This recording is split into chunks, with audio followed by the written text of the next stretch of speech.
Good morning mga boss noy. Grabe, inulanan dito, ulan, lakas ng hangin. Yan. May isang buko pa, yung may buko pa dito. Anuhin natin, inumin natin yung inumin natin yung tubig. Grabe ulan, lamig.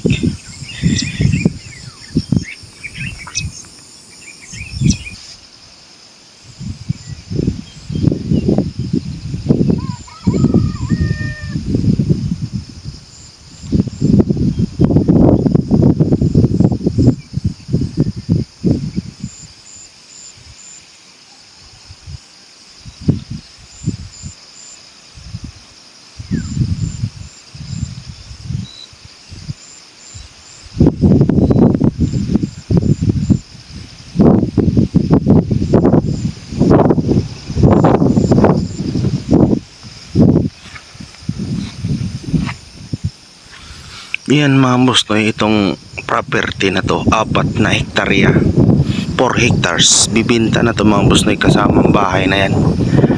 Yan, 25 million.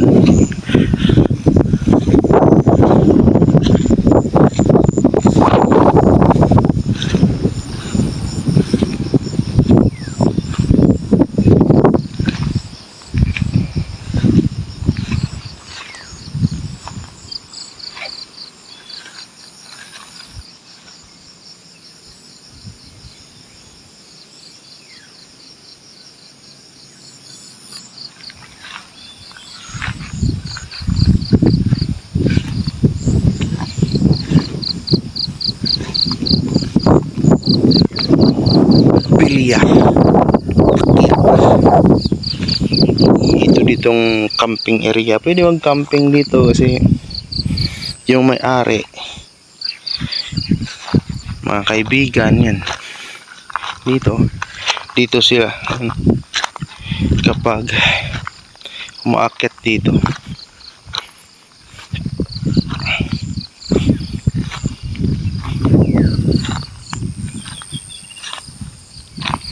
Parang hindi nilalamig yung aso.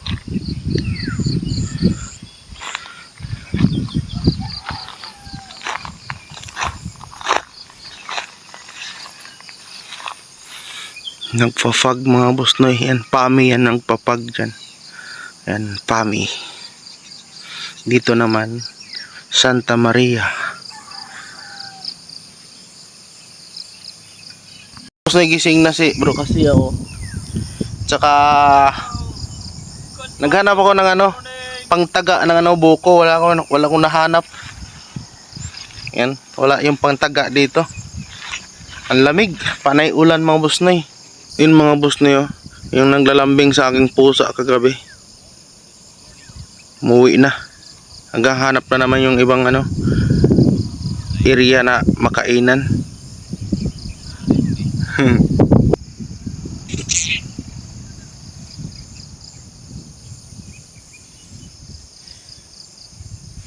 Balin sa sayaw to, balin sa sayaw na ibon to, di ba?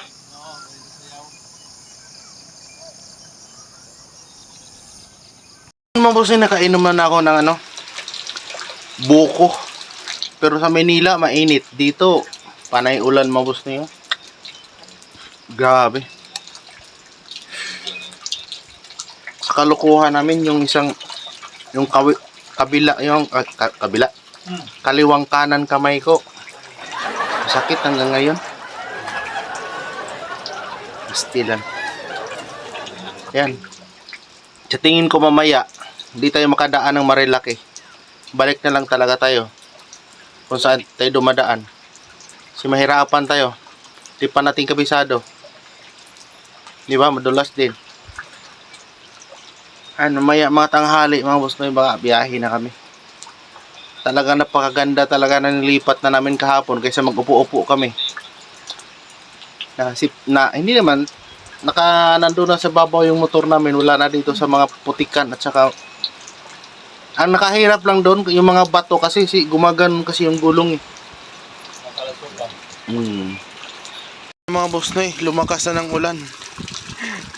Hindi pa nagtanggal si bro kasi ng jacket niya kasi kahapon nilalamig na siya daw. Oy, Bugi! Bugi! Nandyan ka sa loob, Bugi ah. Bugi! Iyan mga gusto niyo. Bakit yung pusa? Hindi kami magkakilala. Ngayon lang kami nagkano. Iyan siya natutulog sa ano ko. Sa paa. Mga boss na ano kayang paiwatig sa pusa. Down. Pag mabait, Mag-ano kayo, mag-comment kayo down below. Comment mabait kayo yung mga tao, talagang ganyan ang hayop. ugali ng pusa. Lalapit sa iyo. Kung mabait yung tao. Ibid. Yan, yung gusto niya ganyan. Ibang pusa pa yan. Naku, takot sa tao yan eh. Oh, kasi hindi naman kami magkakilala eh. First time namin nakita yan eh. Ngayon lang dito. Itong aso na to, ito si... Ayan, nagkita na kami niyan. Yan, Bira ka lang makita ang pusa na unang kita nyo, ang lambing sa'yo. Yan, magkakilala kami yan. Kanina pa yan nakatulog dyan, oh. Habang nagkwentuhan kami sa buhay-buhay namin, oh. Bro kasi, oh. Kanina pa yan natutulog, oh.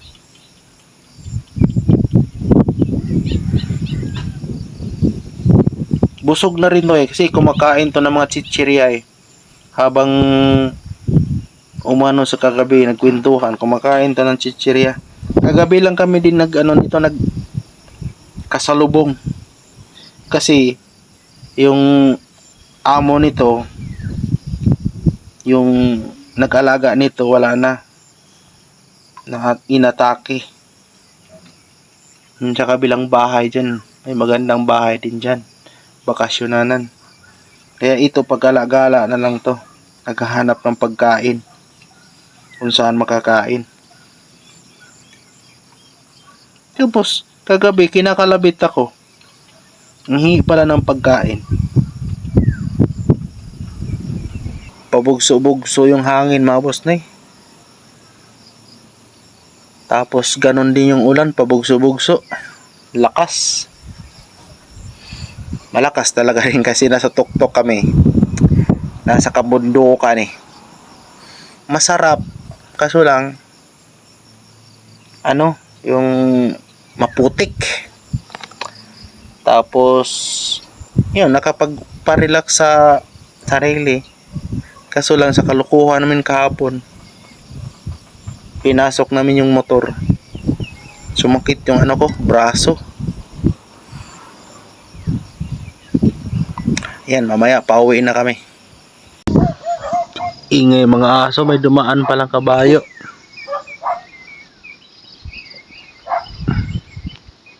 May mga kasamang aso.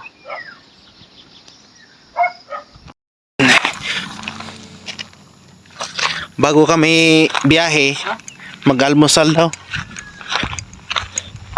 Bit. Parang namamayayat to si Obit sa babae. Buo yung araw niya ngayon, yung kasi parang rin. Ay, kagurida, kaya mo na kami.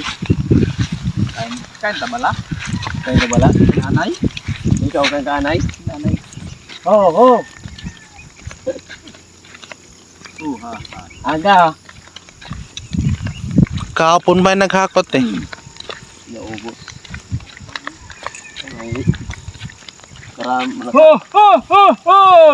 Mahaba na yung ni Luya.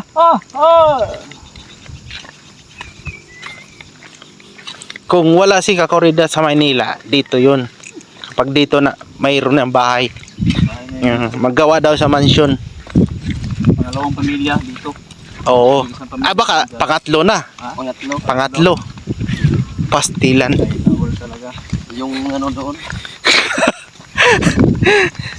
Sapa. Bibigyan na yung halaga yung sapa doon. Bilya Takyaw.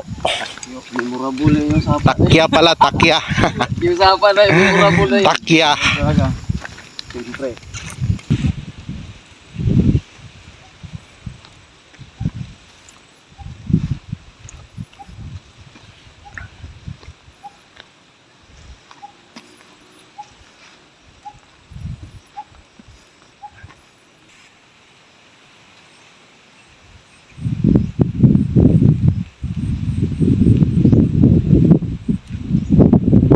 Yan mga boss tayo, bago kami baba ng Maynila, kukuha po na kami ng labong.